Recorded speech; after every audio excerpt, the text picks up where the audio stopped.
લક્ષ્ય ન્યૂઝ, એક નજર, એક લક્ષ્ય. નમસ્કાર દર્શક મિત્રો, લક્ષ્ય ન્યૂઝ ચેનલમાં હું મેઘા અગ્રવાલ આપનું હાર્દિક સ્વાગત કરું છું. આપ જોઈ રહ્યા છો લક્ષ્ય ન્યૂઝ.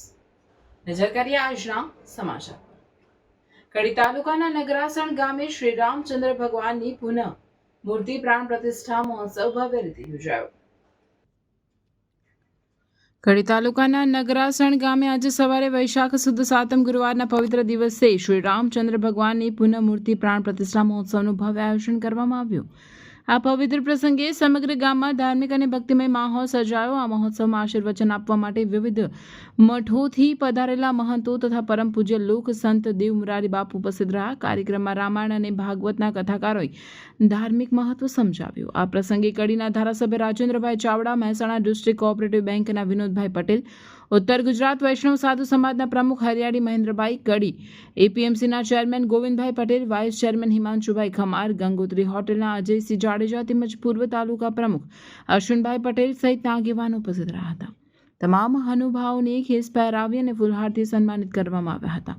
શ્રી રામચંદ્ર ભગવાનના મુખ્ય યજમાન તરીકે આચાર્ય કૃપાલ અશ્વિનભાઈએ સેવાઓ બજાવી હતી. મહોત્સવ દરમિયાન યજ્ઞ પ્રારંભ, નગરયાત્રા, ન્યાય વિધિ, શાહી પૂજન જેવા વિવિધ ધાર્મિક કાર્યક્રમો યોજાયા હતા.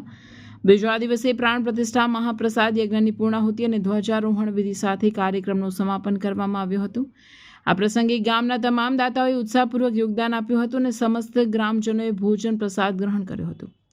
યજ્ઞના આચાર્ય તરીકે ઠાકર દયાશંકર ચિમનલાલ દ્વારા વૈદિક મંત્રોચ્ચાર સાથે વિધિપૂર્ણ આયોજન કરવામાં આવ્યું હતું. આ સમગ્ર મહોત્સવે નગરાસણ ગામને ભક્તિમય વાતાવરણમાં રંગી દીધું હતું. રિપોર્ટર ભીખાભાઈ એસ પટેલ, કડી.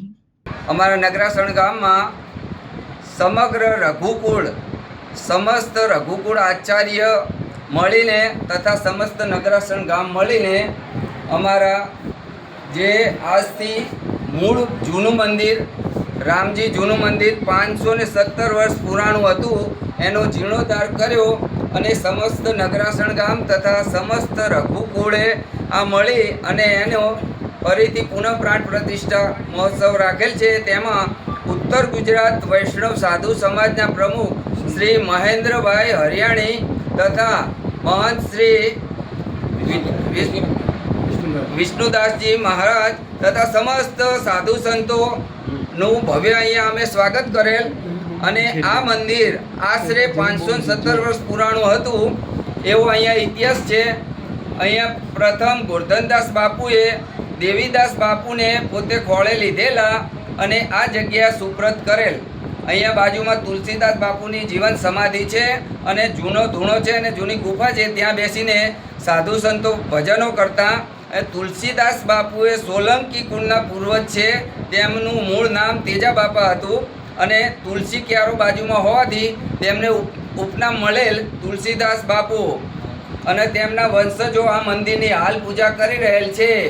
બોલો શ્રી રામચંદ્ર ભગવાન કી જય.